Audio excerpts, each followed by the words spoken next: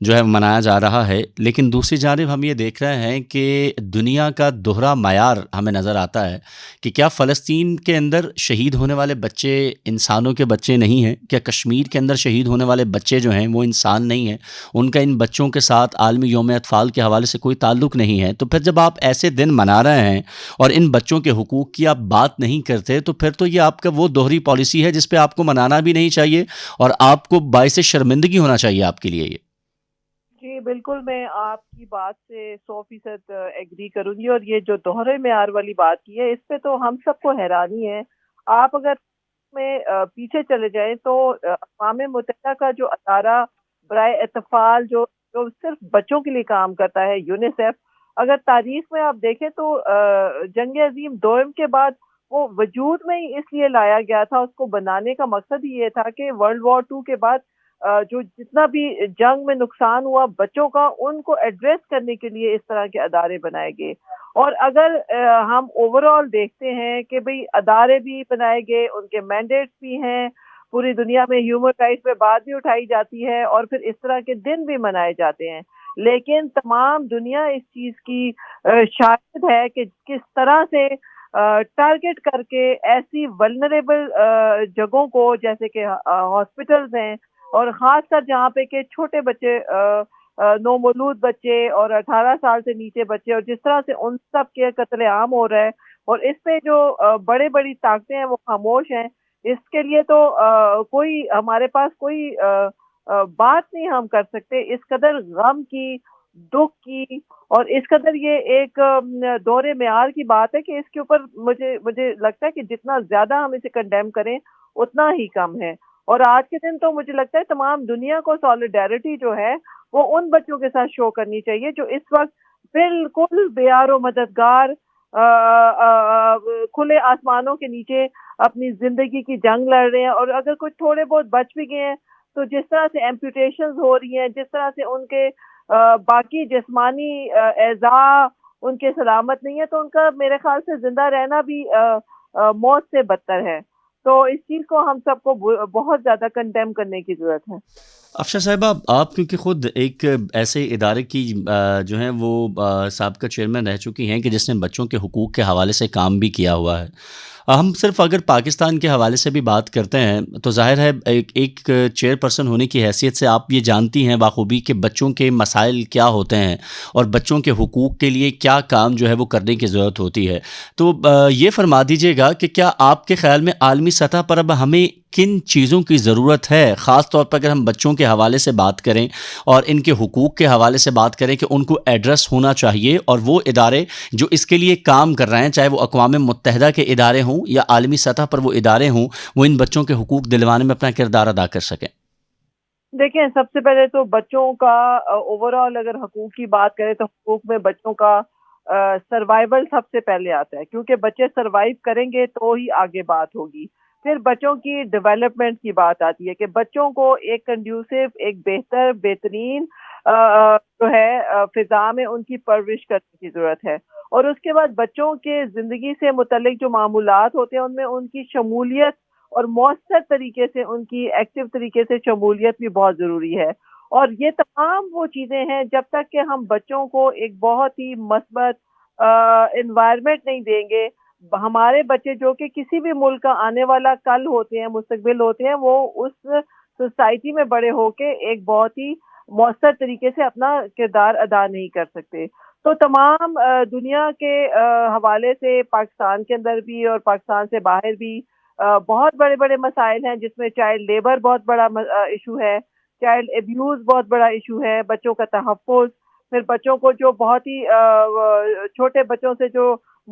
جبری مشقت کرائی جاتی ہے، پھر ٹریفکنگ ایک بہت بڑا ایشو ہے جو کہ میرے خیال سے ایک ملک سے کے اندر بھی اور ایک ملک سے دوسرے ملک کے ساتھ بھی منسلک ہوتا ہے، کہ چھوٹے بچے چونکہ ولنریبل ہوتے ہیں، ان کو آپ آسانی سے کسی بھی طرف راغب کر سکتے ہیں، ان کو ایکسپلائٹ بھی کر سکتے ہیں، اور بہت سارے آپ دیکھیں کہ غربت کی وجہ سے والدین جو ہے وہ اپنے بچوں کو آگے پیش کر دیتے ہیں۔ تو یہ تمام ایسی چیزیں ہیں جس کے اوپر، اور ان سب سے بڑھ کے سب سے زیادہ بچوں کی تعلیم کا حق جو ہے وہ ہمیں لگتا ہے کہ ان کا بنیادی حق ہے۔ تو یہ کوئی ایک حق تو اگر آپ دیکھیں مینڈیٹ تو یہ ہوتا ہے کہ کسی ایک حق کی بات نہیں کرتے، آپ تمام حقوق کی مشترکہ بات کرتے ہیں۔ تو جس طرح سے میں نے پہلے کہا کہ بچوں کا سروائیول ہونا، ڈیولپ ہونا، ان کا پروٹیکشن ہونا، تو یہ تمام چیزیں جو ہیں ہمارے ملک میں، اور جو ہمارے باقی ہمارا ملک دیکھیں جس طرح کی یہ national commission the rights of child ہے، یہ ڈائریکٹلی یو این کی آبلیگیشن کے طور پہ بنایا گیا تھا، کیونکہ پاکستان ان ممالک میں سے تھا 1989 میں پہلا مسلم ملک تھا جس نے کہ یو این کے سالوی بچوں کے معاہدے کو، U N C R C کو نہ صرف سائن کیا تھا بلکہ اس کو ریٹیفائی بھی کیا تھا۔ تو یہ چونکہ پاکستان کا ادارہ بنا ہی یونائٹڈ نیشن کی آبلیگیشن کے طور پہ ہے، تو پھر یہ بہت بڑا ایک ذمہ داری عائد ہوتی ہے ہمارے اپنے ملک پہ بھی، اور پھر یہ جو عالمی ادارے ہیں یونائٹڈ نیشنز جیسے، کہ جو اصلاحات دیتے ہیں، جو ایک طرح کے اس طرح کے جو لیگل انٹرنیشنل انسٹرومنٹس کو جب ریٹیفائی کیا جاتا ہے تو دو طرفہ ذمہ داری عائد ہوتی ہے کہ ان ممالک کو سپورٹ بھی کیا جائے تاکہ وہ بہتر طریقے سے اپنے ملک کے اندر اپنے بچوں کو پرورش کر سکیں، تحفظ دے سکیں، اور ان کو وہ تمام سپورٹ پرووائڈ کریں تاکہ ان کے جو حقوق ہیں وہ بہترین طریقے سے پورے ہو سکیں۔ افسر تحسین صاحبہ، آپ کی موجودگی کا فائدہ اٹھاتے ہوئے میں جاننا چاہوں گا، اگر ہم اسپیسیفکلی پاکستان کی بات کرتے ہیں تو متعدد اوقات میں ہم نے دیکھا کہ ملک خداداد کے اندر بچوں کے حوالے سے جو ہے وہ قوانین بھی سامنے آئے، جس طرح آپ نے اپنی گفتگو میں بھی اشارہ کیا کہ خود یو این کے چارٹرڈ سے کچھ اصول جو ہے وہ وضع کیے گئے پاکستان کے اندر بچوں کے حقوق کو لے کر، لیکن ابھی بھی ہم دیکھ رہے ہیں کہ ہمارا ایک بڑا طبقہ، بڑا ایک نمبر جو ہے وہ اسکولوں سے باہر ہے، اور بچوں کے حقوق کے حوالے سے شاید کہیں نہ کہیں ہمارے معاشرے کے اندر اس طرح سے آگاہی بھی نہیں ہے اس قدر کہ جس طرح ہونی چاہیے، خاص طور پر اگر ہم ان ایریاز کی بات کریں، ہم دیہاتی علاقوں کی بات کریں، ہم اگر کے پی کے علاقوں کی بات کر لیں جو فرلانگ ایریا ہیں، جو اسی طرح جنوبی وزیرستان کی بات کریں، ہم بلوچستان کی بات کریں، کہیں نہ کہیں بہت سے ایسے مسائل ہیں جو ہمارے بچوں کے ساتھ درپیش ہیں۔ تو بطور چیئر پرسن جب آپ وہاں تھیں، اس ادارے کے ساتھ منسلک تھی، تو آپ نے کیا فیل کیا کہ کون سی چیزیں ایسی ہیں جن کو ایڈریس خاص طور پر ہمارے ملک کی حد تک اگر دیکھا جائے تو ان کو ہونا چاہیے؟ جی، بہت ہی مجھے لگتا ہے کہ آپ نے بہترین اور بہت ہی ریلیونٹ اور بہت ہی اہم سوال کیا ہے۔ اگر آپ دیکھیں تو مجھے یاد ہے جب میں چیئر پرسن تھی اور ایک دفعہ میں او آئی سی میں اپنے ملک کی بیسٹ پریکٹسز کے حوالے سے مجھے انوائٹ کیا گیا تھا کہ میں بات کروں، تو اس وقت میں نے بہت سوچا اور پھر جو چیز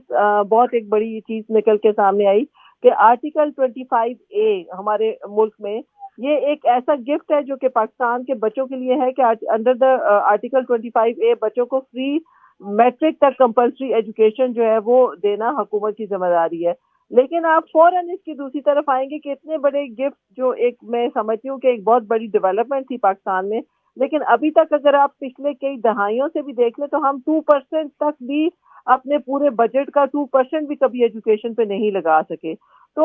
سب سے بڑی وجہ ایک طرف دیکھیں تو غربت ہے،